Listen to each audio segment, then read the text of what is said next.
kalsada man to.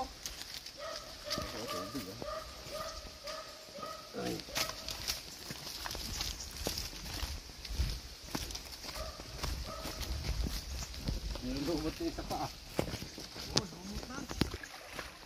Yo.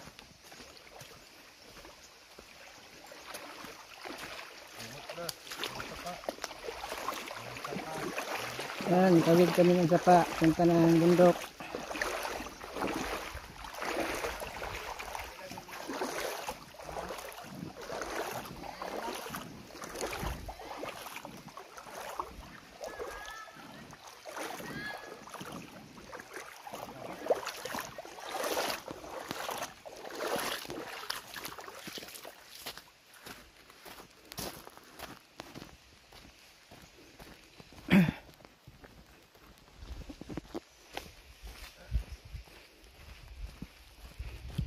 Mamaya yata iskan doon na. Oh. Kaya naglinis pa ako sa sakyan.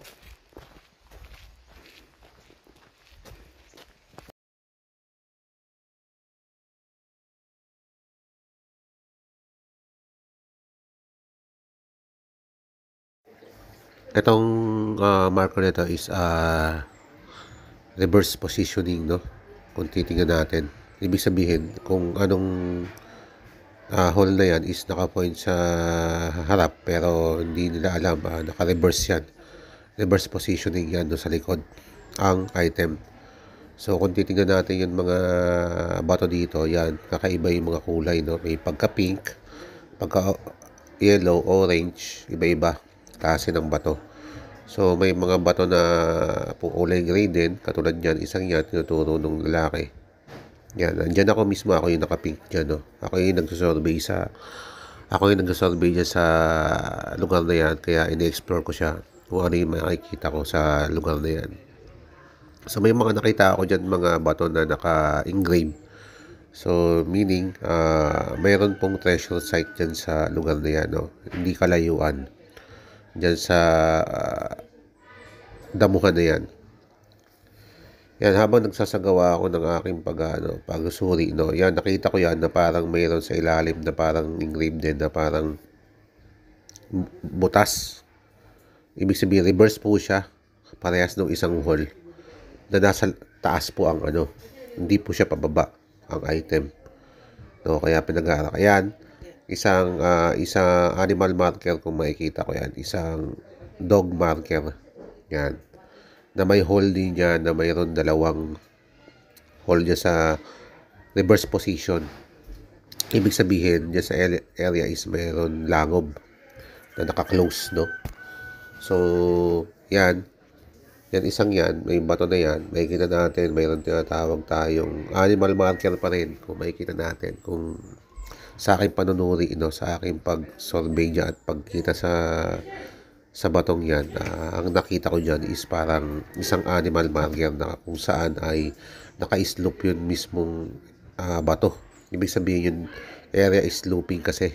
So, elevated, ibig sabihin, elevated din yung marker. So, kung titingnan ko siya is may bato sa taas, puro bato, andun lang yung dog marker sa taas. Then sa baba, meron naman, makikita natin is, ayan, is tinatawag natin gorilla face marker. Tapos, yung mouth niya is mayroon talagang hole na hamis. Ibig sabihin, ang ganda ng pagkakagawa ng hole dun sa ilalim ng bibig niya. Ibig sabihin, ang directional niya is reverse position. No, hindi pa harap. Hindi pa harap ang item kasi elevated nga yan. So, wala siyang tatamaan sa harap, kundi pabaligtad na tinuturo ang item. Yan. So, yan, no, yung mata, may ilong, may muka na malaki, no? Yan yung taas, yung dog marker. Pag nakita yan in personally, talagang mukha talagang mga hayop yun, yan, no? Yan, hinahawakan ng taong yan is talagang hamis yung hole. Ganda po ng malalim po yan, yan, hole. So, ibig sabihin, tagusan po yan doon sa may tunnel, papunta doon sa may reverse position sa likod. Ang layo niya, umaabot ng siguro mga 12 meters away from the darak yan na marker na yan, ayan, oh. Sobrang ganda ng butas niyan. Hindi yan pwede maging nature lang kasi talagang gawa talaga ng tao. So yan yung nakita ko dyan na posibilidad na ang item is hindi po sa harap kundi nasa likod ng batong yan. Kaya makikita natin dyan na may ilong, yan tinuturo ko, may mata, pero gorilla face marker yan. Hindi siya perfectly, pero kung titingnan natin, i-analyze natin is gorilla face marker. At yung mouth niya, opening, ibig sabihin, ayan yung pinaka-door, no? So, mayroon tayong tunnel dyan, papasok dyan sa, kasi ang item yan, 12 meters lang away from the boulders na yan, mukha ng gorilla na yan. So, kaya napag-aralan namin yan ng gusto ng team ko, no? So, pinag-aralan ko ng gusto yan yung team namin na kailangan talaga i-survey maigi kasi hindi siya biro. So, meron siyang kalakihan na deposit, no? So, although naghahanap kami ng giveaways, no? Pero ang nakita namin dyan is